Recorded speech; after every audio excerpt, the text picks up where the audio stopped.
নমস্কার।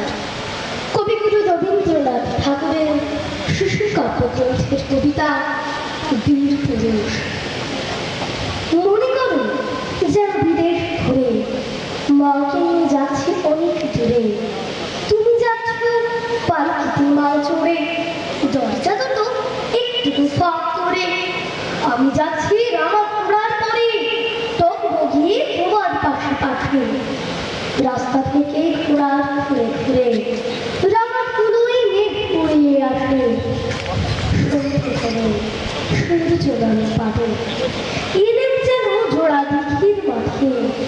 ধুধু করে যে দিঘি পাবে চাল, কোনোখানে জনমানব না। তুমি যেন আপন মনে তাই ভয় পেয়েছ, ভাবছ এলে কোথাও। আমি বলছি ভয় করো না, ওই দেখা যায় বড় নদীর সুতা। চুল কাটাতে মাঠ রয়েছে ঢেকে, মাঝখানেতে পথ গিয়েছে বেঁকে।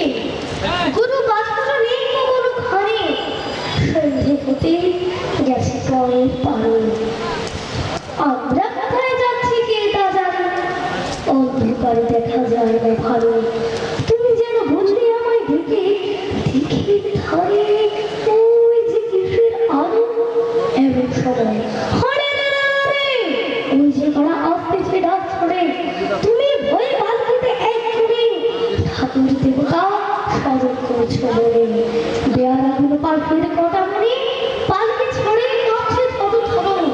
আমি যেমন মারে বলছি দেখি আমি আছি, ভয় কেন করো। হাতে লাঠি, মাথায় ছাপড়া চুল, কানে তাদের বোঝা জবাব চুল। আমি বলি দাঁড়া, খবরদার, একটা কাছে আসিস যদি আর এই যে দেখ আমার তলোয়ার, টুকরো করে দেবো তোদের সাথে। শুনে তারা রক্ত দিয়ে উঠে চেঁচিয়ে উঠল, তুমি বললি যাচ্ছে কোথাও রে। আমি বলি দেখো না চুপ করে। ছুটিয়ে ঘোড়া গেলেন তাদের মাঝে, ঢাল তলোয়ার ঝুলিয়ে বাজে। কি ভয়ানক লড়াই হলো না যে শুনে তোমার গায়ে দেবী কটা। কত লোক যে পালিয়ে গেল ভয়ে, কত লোকের মাথা পড়লো কাটা।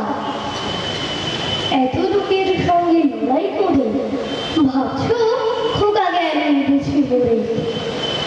আমি তখন রক্ত মেখে ঘেরে বলছি এসে লড়াই গেছে থেমে। তুমি শুনে পালকি থেকে নেমে চোখে নিচ্ছ আমায় কোলে। বলছো ভাগ্যে খোকার সঙ্গে ছিল, কি দুর্দশায় হতো তার হলে। রোজ কত কি হবে যাহা তাহা, এমন কেন সত্যি হয় না আহা। ঠিক যেন এক গল্প হতো তবে, শুনতো যারা অবাক হতো সবে। দাদা বলতো কেমন করে হবে, খোকার গায়ে এত কি জোর আছে। পাড়ার লোকে সবাই বলতো শুনে